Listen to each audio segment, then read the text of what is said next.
Pessoal, nosso bate-papo de hoje é contabilidade para dentistas, constituição da empresa, tributação da empresa. Você dentista, venha com a gente, é um conteúdo bem legal. Então pessoal, contabilidade para dentistas. Vamos iniciar com a parte de constituição. Você que deseja abrir um consultório, uma clínica, no caso, então existem alguns tipos de empresas possíveis a gente poder estar abrindo. Vamos tratar aqui as principais, tá ok? A gente pode começar com a empresa individual. Então, o dentista foi, se formou, hoje está no mercado atuante e deseja abrir um consultório. Então ele abre, no caso, uma empresa individual. E no caso vai ser apenas ele, que é o chamado empresário.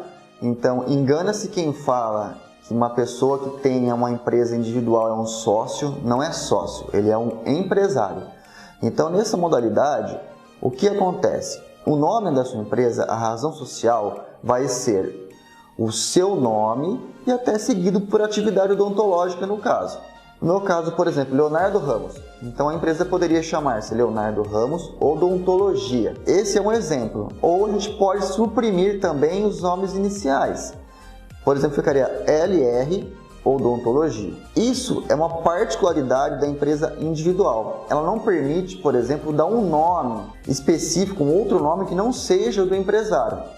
Então, na empresa individual, é vedado, por exemplo, JL Ramos Odontologia, porque foge do nome do empresário. Então, essa é uma opção, cabe-se apenas, então, um empresário, e é uma opção válida, até porque, às vezes, o profissional da área odontológica não tem uma outra pessoa para aí sim inserir e virar uma sociedade, por exemplo.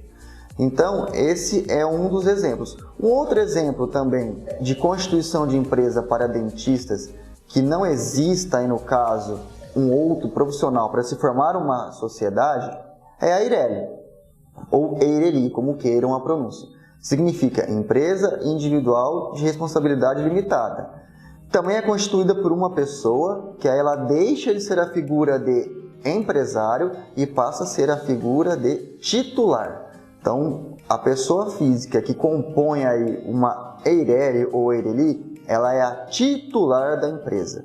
E, nesse caso, pode-se sim utilizar o nome, por exemplo, que vocês queiram. Vou citar aqui, JL Ramos Odontologia Eireli ou Eireli, isso é possível, ou usar a criatividade de vocês aí, desde que não tenham uma outra empresa com esse mesmo nome no mercado. E uma particularidade da empresa Eireli ou Eireli: o capital social deve-se ser de no mínimo 100 vezes o salário mínimo. Então hoje aqui em torno de R$ 998 o salário mínimo, capital na casa de R$ 100 mil. E isso deve ser comprovado na contabilidade, através da integralização de dinheiro, ou de equipamentos, ou da sala. Então isso tem que ser comprovado contabilmente. E um outro exemplo é a sociedade. A sociedade limitada, que é composta por 2 ou mais sócios no caso. Que é uma prática mais comum.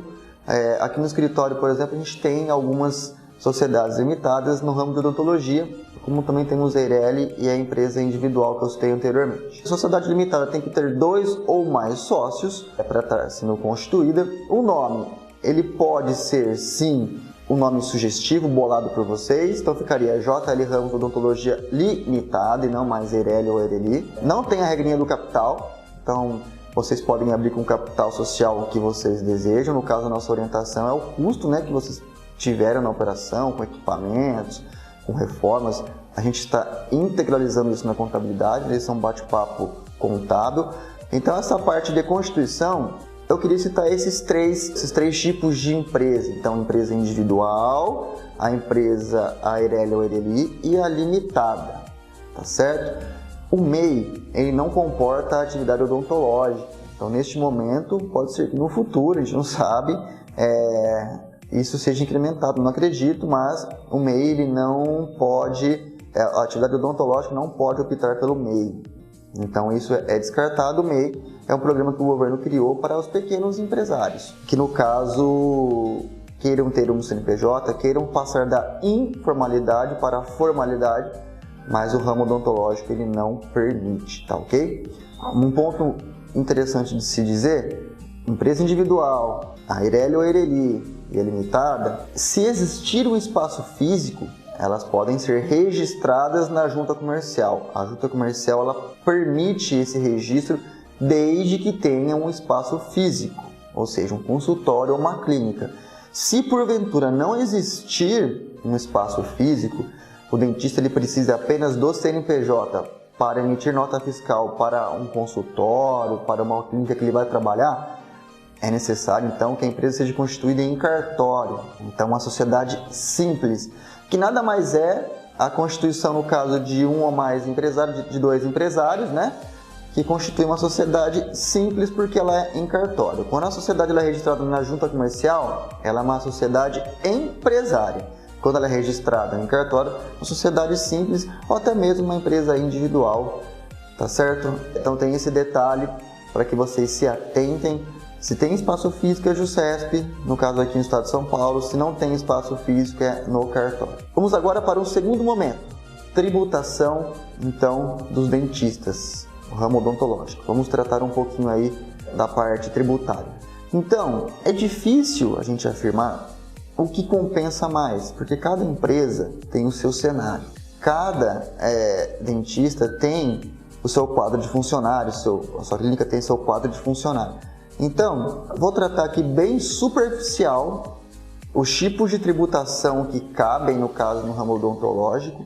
E se você, profissional, dentista, quer saber se está pagando muito imposto, se dá para reduzir a sua carga tributária, se a sua tributação está correta ou não, venha tratar diretamente aqui com a gente, tomar um café comigo especificamente, para a gente fazer as contas e verificar se realmente está compensatório o seu cenário atual ou não. Mas vamos lá.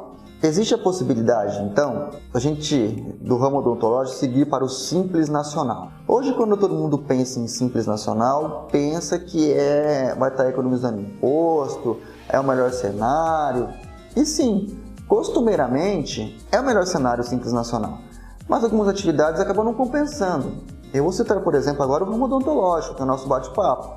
A atividade odontológica, ela inicia-se com algo em torno de 17%. Inicia-se. O Simples Nacional tem a tabela progressiva. Quanto mais você fatura, mais a sua alíquota pode subir. Então, inicia-se com 17% sobre nota fiscal, aproximadamente, que é uma tributação alta para quem está, no caso, iniciando, ou para quem não tem movimento tão grande na pessoa jurídica. É claro, se tiver funcionário, é uma economia, porque a empresa voltada odontológica no Simples Nacional, ela acaba não pagando a parte patronal de folha de pagamento. Então, ela é apenas uma repassadora entre os seus colaboradores e a Previdência. Então, desconta do colaborador e repassa a Previdência. Então, nesse cenário é compensatório. Mas e aí, será que com 17% a conta fecha porque não paga o patronal da empresa? Às vezes não. Por isso a gente tem que bater um papo e verificar se realmente compensa uma empresa odontológica estar no Simples Nacional. Aqui no escritório, por exemplo, nenhuma compensa estar no Simples pelo nível de faturamento e pelo quadro de funcionários. Por quê? Porque também existe uma regrinha no Simples Nacional que se a empresa ela possui uma folha de pagamento igual ou superior a 28% do seu faturamento, a gente consegue enquadrar essa empresa no anexo 3 do Simples Nacional e aí sim iniciar com uma alíquota de 6%. Mas pessoal, pensando friamente, uma folha de pagamento de quase 30% do seu faturamento é um pouco difícil encontrar, em virtude de ser um faturamento às vezes muito alto, a folha teria que ser muito alto. Essa regrinha vale talvez para quem esteja começando, ou seja, um dentista individual, aí ele abrir uma empresa, uma Eireli, uma Eireli, ou uma empresa individual que a gente tratou anteriormente, e a gente consegue jogar um prolabore aí que dê 28% do que ele fature. Mas se a empresa for uma empresa já de longa data, é um pouco mais difícil enquadrar nessa regra. Então, ela vai para a regra de 17% no Simples Nacional, e não compensa. Então, o bate-papo nosso é legal a gente fazer em virtude disso, para a gente entender o cenário. Por quê? Se não compensar ser Simples Nacional, a gente passa ao lucro presumido, que é um outro bate-papo que eu quero trazer para vocês. O lucro presumido, pessoal, hoje, vou citar a cidade de Campinas, porque o ISSQN ele influencia, ele tem variação de município para município. ISSQN é um imposto sobre serviço de qualquer natureza. Cada município tem a sua tabela. Aqui em Campinas é 5%. Então, para vocês terem ideia, a tributação do lucro presumido ela fica em 16,33%. Já é menos que o Simples Nacional, caso a clínica não tenha o fator R, que é os 28% do faturamento. Então veja que o cenário ele é um pouco melhor no presumido. No entanto, paga-se o patronal, ou seja, o patronal sobre a folha de pagamento. Então, além de ser repassador da Previdência, descontado do funcionário e passar para a Receita, paga-se ainda a parte patronal, que é algo que, se a gente colocar na ponta do lápis, é um dinheiro que vai e ele não retorna para a empresa, é a contribuição realmente da empresa à Previdência Social. E aí, o que compensa? Presumido ou simples? E por fim, o lucro real, que costumeiramente eu falo que na prestação de serviço, costumeiramente, não é regra, costumeiramente não compensa, porque se você no lucro real vê que sua empresa está dando prejuízo, é possível não pagar o imposto de renda e contribuição social. Mas e aí? Quem abre uma empresa para dar prejuízo? Então, mas também existem as empresas que abrem com um planejamento tributário, que sabe que os 2 primeiros anos, pelo investimento na clínica, vai ter prejuízo. Então, isso é um fator que pode ser o lucro real. Mas se a empresa está andando, tem um bom faturamento, um bom quadro de funcionário, o lucro real não vai compensar pela carga tributária. Então, pessoal, finalizando, nós tratamos aí sobre a Constituição, os tipos de Constituição, ou os principais tipos de Constituição para o ramo odontológico, e também a gente tratou sobre a tributação, simples, presumida e real. Não chegamos aqui num denominador comum de qual compensa, até porque isso é muito específico das empresas, não dá para passar isso a grosso modo, compensa ficar aqui, compensa ficar lá, depende muito do cenário. Então, se você tem dúvida, venha bater um papo com a gente, tá bom? Para a gente fazer as contas, os cálculos e simular os cenários, isso é interessante para você. E uma última informação, na parte constitutiva, os contratos devem ser visitados pelo CRO, que é o Conselho Regional de Odontologia. Isso é muito importante também, tá legal? Então, esse é o bate-papo de hoje, voltado aí para os dentistas. Se você gostou, curta aqui o nosso canal, compartilha esse bate-papo. A gente vem postando conteúdos aí que agreguem a vocês, aos nossos clientes e também às pessoas que não são os nossos clientes, que tenham dúvida nos assuntos. No futuro próximo, a gente vai trazer aí a parte tributária dos dentistas na prática, fazer uma simulação e passar a todos vocês. Um forte abraço e nos vemos no nosso próximo bate-papo.